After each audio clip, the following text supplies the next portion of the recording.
Tom. And this is Double Trouble. Today we're taking a look at Feast of Odin, or a Feast for Odin. This is from Uwe Rosenberg. Now this is a game that's in his big box line. Uwe Rosenberg is probably best well known for Caverna and Agricola and La Havre and Orin Albora. He's made many, he's made small games too, but his big game series line, and it's been a while. The last big box game that Melody and I played of his was Fields of Arle, which was a two-player game of peat bogs and resources and such. And this game has some similar aspects to it. It's getting resources and feeding your people. You know, it's in that same category, right? Yeah. Although you'll notice how fat this box is. This is the biggest game he's done. There's, I think, literally 1 billion pieces in the box. Maybe not. But it feels like there's a lot of stuff in that box. Let's take a look at it.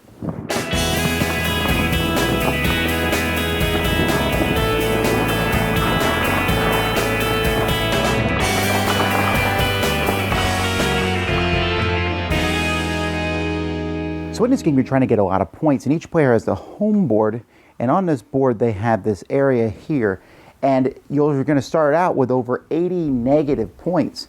But as the game goes by, you're going to have a chance to place tiles down on this board to cover those points up. And you want to cover up as many of those points as you possibly can. Players are also going to get points by adding different types of ships to their board. These ships are worth points, and later on those ships can emigrate and become more points as time goes by. Players are also going to be able to get cows and sheep. Each of these are worth points at the end of the game. Players are going to have different occupation cards, which they will play in front of them, which will give a certain number of points. And sometimes they even will lose you points, but that means the occupation itself is really good. There is silver in the game, which is going to be worth points at the end. And there's also extra boards that players can go to. These boards are worth a certain number of points at the top, but they also have a lot of negative points on them which need to be covered up to make the board fully worthwhile. And so this is basically how players are going to be getting points. The gameplay itself is going to take place over a certain order, which there's a very nice board that shows you where at the beginning of each phase, players are going to get another worker. You can play a long or a short game. Here we have what we have set up as a long game. So players are going, this is a 7-turn game, the short game is 6 turns. So players will have all their Vikings here, and then down here is the Vikings that you're going to be able to use for worker placement. And at the beginning of each turn, you will get another one of these.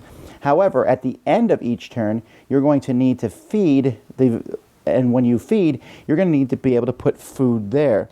Now, players will have different kinds of food. You can see here that a steak here will cover most of the food, and maybe I can stick in a small plate of beans or peas here to fit in this area, and then I have enough to feed my people. I can also use these little coins. The only rule is that different colors can't touch, the same color can't touch itself. So I can't put, for example, an orange here and an orange here. I would need to have orange and red touching each other.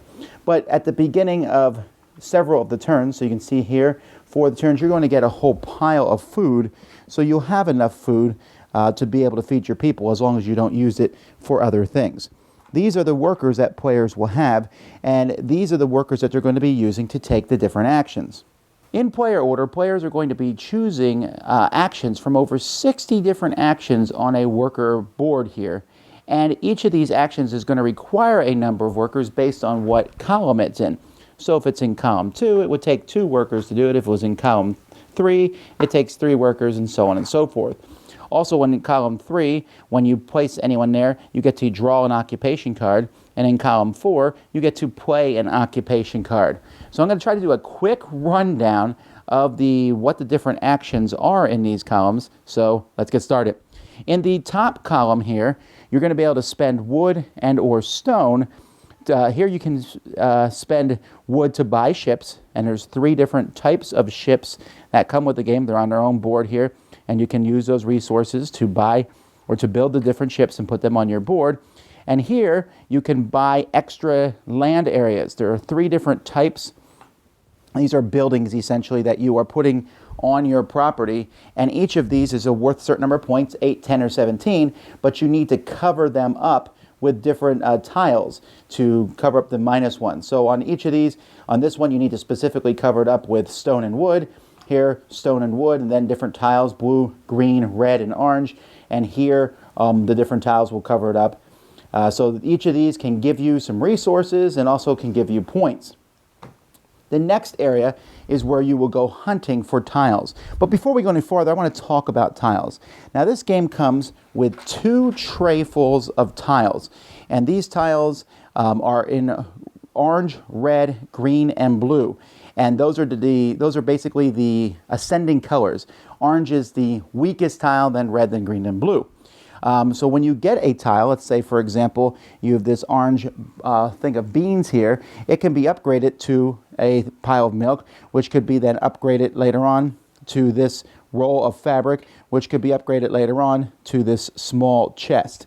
And so blue is better than green. And the reason blue is better than green is because on your home board that each player will have over the course of the game, when you are covering up spots on this board, you can only put green and blue tiles on this board. Red and orange are not allowed here. They're used for food and other things, but not on this board here. And when you cover things up, green tiles cannot touch green tiles. They can be diagonally adjacent to each other, but they can't touch each other, while blue tiles can touch anything you want. So blue tiles can go here, they can go next to other blue tiles. As you're covering up spots on your board, if you completely surround one of these resources, at the end of each turn, you're going to get that resource. So if I completely surround this mead here, at the end of each turn, I'll get one of these small mead tiles. If I completely surround this, I'll get wood, and so on and so forth. Also, you'll notice there's a number here. That's your income each turn, is going to be the lowest number that you can see. So your turn at the beginning of the game is 0, but let's say I cover this up. I covered up the 0 and the 1. Now I'm going to be getting 2 silver each turn. So I'm using green and blue tiles to cover up these numbers. I can also use ore and coins to cover them up, and you also use coins usually to go around something to get exactly where you need it to be. There's really no other restrictions. You can place any way you want with the exception of income. You can't cover up an income number unless you've covered up everything to the left and below it. So you're going to have to form squares to cover up the income numbers. However, if you don't want to form those squares and you want to get out and cover up these -1s, you can do so. You just can't actually cover up the income numbers as time goes by. Now, the reason I mention this is because a lot of the game is about getting these tiles. And so up here, you can go hunting and trapping. And to do that, you have weapon cards. Players are going to start the game with weapon cards. There's 4 different types of weapons. There's swords, spears, bows, and then there are traps. And you'll also be drawing one each turn, and there's other ways to get weapons. And here you can go out and try to get some resources. So for example, if I'm hunting game here, I place a worker here. I then roll an orange 8-sided die. That die is going to be used to determine how many resources I need to play. So let's say I roll it here, and you can re-roll it multiple times, but a 3, you can re-roll it 3 times, but if you re-roll it, you have to take the second roll you get. But a 3 is pretty good. So 3 means I need to pay a combination of bows, cards, and wood, and that equal 3. If I do so, I'm going to get a fur green piece, which again, I can place my board, and I can get a large red piece here, which I might be able to use, some steak, some ribs, which I can use for food or maybe upgrade later on into a green or blue tile. If I fail, I'll get a bow and a wood. So even though there's luck involved in these different hunting areas, I can get something back if I fail.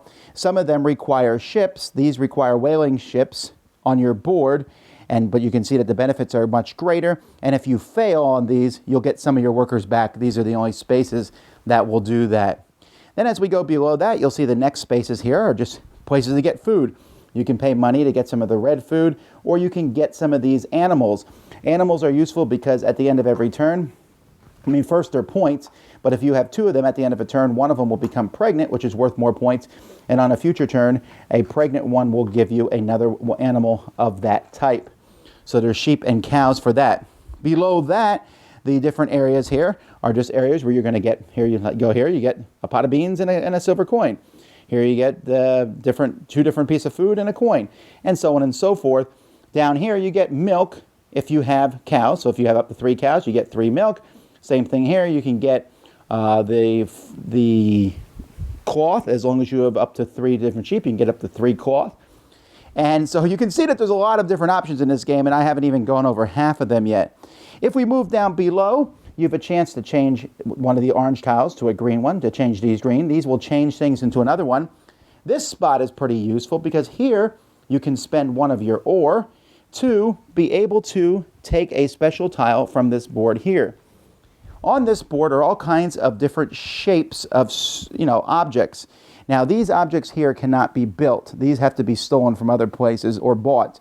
But these here can be built, and these have all kinds of weird shapes, which can fit on your boards in different ways to help cover up the different sizes and the negative numbers on your board. Also down here, there's ways to trade resources to get blue tiles. Below that, there's ways to get resources. And these spaces here are going to be used a lot over the course of the game. At the beginning of the game, you have 2 lines of resources, and one will be added each round. And you'll be taking resources from the side. This is one of the main ways to get resources. They always start out with wood, then stone, then ore or silver. And so this is one way to get those resources. You'll be using those. But these spaces up here also allow you to upgrade different items. So this lets me upgrade 3 items. So I might upgrade this squirrel skin into the blue necklace. I might take this flax and upgrade it into a fish. And I might take this roll of cloth here and upgrade it to that roll of cloth. Upgrading is an important thing to do over the game because I showed you that the blue tiles are much more useful. Some of the spots here will allow you to upgrade an item 2 times. This one here lets me upgrade 4 different items. This one lets me upgrade 3 items and get 4 cards. This spot here lets me take 3 resources from one spot and 2 from another spot. This one here lets me take 4 resources from one spot and upgrade 2 items 2 times each. Then, below here, you can pay a coin to upgrade any number of your green tiles to blue tiles. Here, you can purchase those things on the board. Each of these items, those special tiles on the board, has a cost on it, so players can pay that cost in coins and buy that tile to place it on their board. Down here, you can pillage. Pillaging is going to use swords, and you need a pillaging ship to be able to do this. On the first one, you'll be rolling the orange die, but after that, on the other ones, you roll the 12-sided die. On these, you're trying to roll a high number. You'll roll the number, you'll add any ore cubes that are on the ship. You can also then pay stone and sword cards to increase your number, and then you'll look at the sword on the different items. So this one here has 12 swords on it. As long as I get 12, I'll be able to take that item and put it in my ship. Or maybe I just want to take one of the blue tiles, like this one here, which has 11 on it. So as long as you reach one of the numbers, the 6 is the lowest number. If you get less than that, then your raid has failed. And then down here is where you can discover new islands. When you discover an island, you're taking a board and putting it in front of you. These boards are very dangerous because they have a lot of negative numbers on them, so they can be worth a lot of points, but you got to cover things up. And the boards will be flipping over throughout the game, so you might want to take an early board, which has a chance to give you more money and resources, but it's worth fewer points, or go for the one that's more points, but has no resources on. And so there's 8 different islands in the game that you can add with these spots. And then at the bottom are different action spaces that let you draw occupation cards and or play occupation cards. Each player is going to start the game with 1 occupation card. These occupation cards, when you play them, will sometimes have a one-time effect. Like here, draw until you have 2 of each weapon. Sometimes they will have something that says, every time that you have a meal that has no meat in it, you get a coin. And sometimes they will have an if-then relationship to them. But there is a huge pile of these cards. There's some of the card decks you can use for advanced games, or some card decks you can use for medium games. So that is essentially it. Realize I didn't go over every rule. There's some rules about, placing the tiles on these. As you place the tiles on these boards, you are not allowed to, once you put a tile down, it's there forever. There's spots up here for food. And as you place, you remember I said you have to fill the whole thing with food, but as you send ships up here for immigration, that's less food. Those ships also become worth quite a few points if you send them up there, but then you can't use those ships for raiding and for finding islands and things like that. So that's kind of an overview of the game. Now, there is definitely a lot of pieces in this box. And I think the number one thing that you will notice the first time you play this game are the choices. Oh boy. There are a lot of choices in this game. Didn't you say there's like 92 or something? No, that's the negative points at the beginning. There are 60 different spots to put people. It's still a lot. That is a lot, right? And yes, some are 1, 2, 3, and 4, but let's say you have just one worker left. You still have like 15 or 16 spots to put that worker. Now, because of that, a few things are going to happen. Your first time playing through, it's going to be like, what do I do? Okay, and your first game is going to be pretty slow, I think, because of that. But as time goes by, you'll get better at it. But even then, I'm not normally a guy who has analysis paralysis where I'm paused. Mm-hmm. But in this game, there are times like, and there's just so many choices. Now, I actually think in the long run, that's a marvelous thing. There's so many different things to do. What did you think about all the different things going on? I liked it a lot, even though sometimes it was kind of hard to see which one you specifically needed to help you with your strategy. Like, especially near the end of the game, you're just like, it's the last turn, but I still have no idea exactly where I'm at. Well, you felt better. I mean, the first game was like, but after that, when we went to the second game, did you feel as confused? You kind of knew where you were going that time. And I think that's a big deal. This is the game. Your first game is just gonna be like, I'm learning to walk, and then your second game, I'm learning to walk a little bit better. It's gonna take several games before you know what you're doing.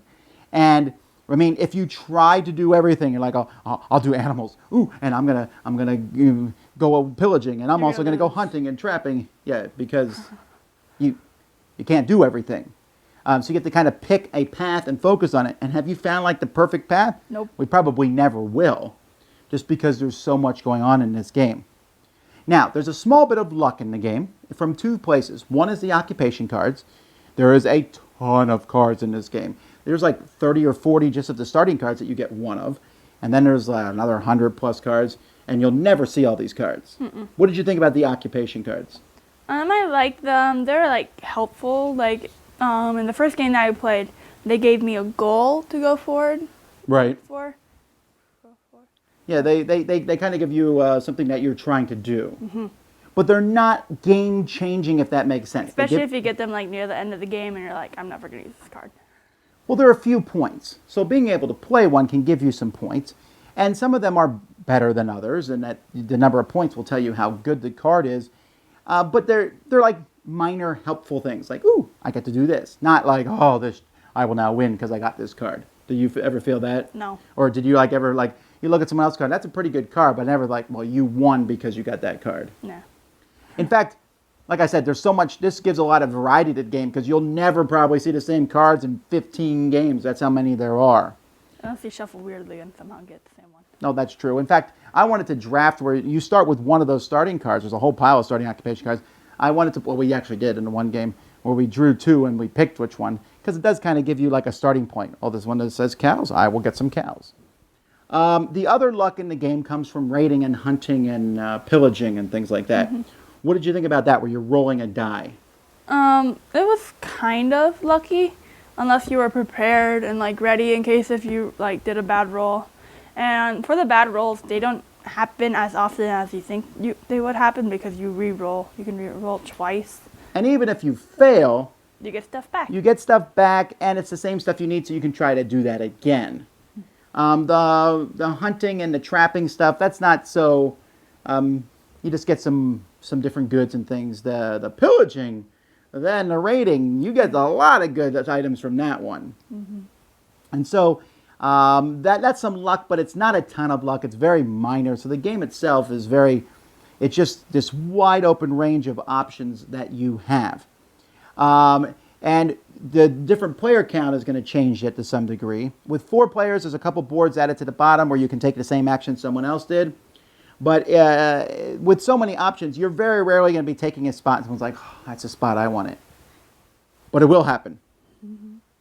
Sometimes some jerk will put their person in the same spot you were planning to put them in. Twice. twice, and yes. So there's Well, not that. my fault. You always like waited till the last spot to put it out. Well, that's the thing. See, sometimes it'd be like, well, this one needs 3 workers, so I'm going to put these 3 workers aside here on my board, and yeah, my opponent's not going to go to that spot. Maybe they will, but even with that, it doesn't happen all the time. You really can kind of do what you want to it in a degree. Again, because there are so many options to choose from. And I really did like that. I didn't feel like one was better than the other. Certainly getting animals is useful because they're big giant tiles that are worth points that you can change into big green and blue tiles. The ships are a ton of points. Oh yeah. And you can use them to go raiding. They start and 8, things. but if you like spend coins, then you like flip it over to the higher point. Right, and that's a lot of points that those can get you. The little extra boards are really cool because you can sit there and go, wow, I want to get these things, and then... And there's a lot of different ones, like Well, right. the sheds, medium house, big house. Right, and in those small buildings, you're even allowed to put red and green and orange tiles in those, but at the same time, you have to actually do it. You're like, I got it. Oh, now I got to fill this thing. Yeah. And that's one of the big features of this game. When I went over the game, and I showed this to you, if you played a small game called Patchwork, you might notice some similarities. Patchwork was designed by Uwe Rosenberg, and in an interview we did with him, he said that Patchwork actually kind of came out of this game. And for me, that's the coolest part of the game, is covering those tiles up. At the beginning of the game, you're like, I will never cover up all these negative points. It's impossible. And then I'm like 2 turns from the game being over, and I'm like, I will never cover them up. But then suddenly you're like, oh, yes, and you start covering stuff up at the end. Yeah, 'cause you like, might not cover up everything. For you only had like that one spot like right here. And then like on the second to last turn, you just went floating. Yes, but at the same time, there's also those goods on the board. Surrounding those goods is really useful. Getting a good every turn, that's huge. But surrounding them is a whole lot harder than just covering them up. You know, covering them up is easy, especially when you get these bigger tiles. And it seems confusing that the green tiles can't touch the green tiles, but that's really the only rule. Or the income rule is kind of like, oh, I got to cover up everything. But other than that, you're just like putting big tiles on the board. And I really love the weird-shaped ones. And one of the weird-shaped ones, the crown, is worth an extra 2 points, which really doesn't ever change anything. But it feels good to get it. I got it the first time, and then you did, but I didn't care the second time. So I was just focusing on getting everything else. What did you think about the Tetris part of the game? Or I thought it was cool. It's kind of weird, especially for the theming. Like you're just putting out like clothing onto a field. Like yeah, that's true. It actually doesn't make any sense. like you'd think it would be the opposite. You put the cows and sheep out there instead of and then you put the clothing in like a bin. Well, what did you think about the feeding your people? This is like the 10th game we played that in. True. And this game is pretty simple, especially in the long game, because they like give you food every other turn. That's true. I like that the harvest happens at the beginning of the turn. Like, yay, food! And really, if you don't cover up a space on the board, I didn't mention this in the rules, but if you don't cover up one of those, if for each space you don't cover up, you get -3, which sounds horrible. It really is horrible. But in all the games we've played, I've never seen it happen yet. Because you can cover them up. I mean, the thing is, you're like, oh, I have to use this food. I was going to change that food into... We didn't use the tokens at all, like, because they're not only just a -3 points, but the other side is like, you can use them for like, you have 3 of this type of resource. Well, that might happen if there was 4 players, right? So that you might run out of stuff. But feeding your people is not hard. I compare it to Caverna. It's something you have to do. And it's kind of, oh, I got to feed my people thing. But it's not like, oh, I don't have enough food for my people. In fact, almost every turn I'd be like, okay, this is for my people. I'm already done with that part. Just the disadvantage is like, oh, I wanted to use that milk and upgrade that into a green or blue tile, but now I can't do that. I got to use a couple silver coins. I could use those for something else. So there's that part of the game. There's really a ton of options. Where will we put this, comparing it to Caverna and Agricola and his other games like Le Havre and stuff? That's kind of tricky. Yeah. What is your current rating for the game? Probably like a 7.5 or 8, because like, I don't know, because it feels like all the other games I played, like, okay, it's another one. Well, the covering up the board, I think, feels somewhat different. But the other thing about using this to get these resources, to trade for that, Which is that's my very favorite part of the game. Oh, is it? Okay, now that's very similar, but then this one, there's all trade this for this, do this for this. There's so many different things that you can do. I really enjoy that aspect. For me, the building the patchwork stuff on the board is really high. I'm going to rank it currently an 8 or an 8.5, which is really high, and that could go even higher. It's going to take a while. I'm going to put this in my collection for now, and it's a big box, so hopefully I can fit it in there somewhere. And will this replace Caverna Agricola Le Havre? I don't know. I mean, I still like those games better, but I played those games many, many, many more times. This one, though, has me intrigued. As with most of the games that Mr. Rosenberg does, I like this best with 2 so far. Yeah. Mostly because it went faster, and also because there was just so many different options, and with the fewer players, I felt like I could do what I want all over the place. But I would play it with more. 2, I think 3 is a good number for it too. The long game versus the short game, play the long game. Yeah. The short game isn't that much shorter. I would play the short game maybe for your first time through. Yeah. But I like having that 1 extra turn. It helps me cover up more spots on the board. And also you get more food in the longer game. I just like that better. I like that those little islands, those could be really bad for you, but will you take really one? Good for you. Yeah, they're really neat. And there's some other rules in the game where they get flipped over at different various points and silver coins get put on them to tempt you to take them. Although I still think you're best off taking them early if possible. But we could really talk about this for a long time. I mean, we spent a lot of time playing this game. Yeah. And there's just so many options in it. And I think that's the big thing. That's going to be a negative for some people because it's almost it will probably be overwhelming for a lot of people. But for me, it's like, ooh, a playground I can jump in and do all kinds of stuff. And I'm really looking forward to playing it again. Me too. Well, that's a review of A Feast for Odin. Until next time, I'm Tom Bassel. And I'm Melody. And this has been Double Trouble. Thanks so much for watching the Dice Tower videos. Find more great videos and reviews as well as our top-rated audio podcast at Dicetower.com. You can also find other great shows at Dicetowernetwork.com. I'm Eric Summerer, and you've been watching The Dice Tower. The Dice Tower is sponsored by Cool Stuff Inc., where you can find great games for great prices. Cool stuff in stock. Check them out at CoolStuffInc.com.